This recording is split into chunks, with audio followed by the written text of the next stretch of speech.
કચ્છના વડુ મથક ભુજ શહેરની વાત કરવામાં આવે તો ભુજ શહેરમાં દિવસા દિવસ ટ્રાફિકની સમસ્યા વધતી જાય છે।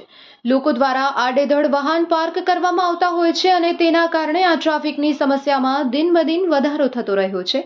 તેવામાં આજે વાત કરીએ ભુજના ઉપલીપાડથી પારેશ્વર ચોક તરફ જતા રસ્તા પર ટ્રાફિક જામની સમસ્યા સર્જાઈ હતી। પારેશ્વર ચોક પાસે આડેધડ વાહન પાર્કિંગથી ટ્રાફિક સમસ્યા સર્જાઈ હતી। લોકો જણાવી રહ્યા છે કે આ ફોર વ્હીલર પાર્કિંગથી ટ્રાફિકની સમસ્યા સર્જાઈ છે।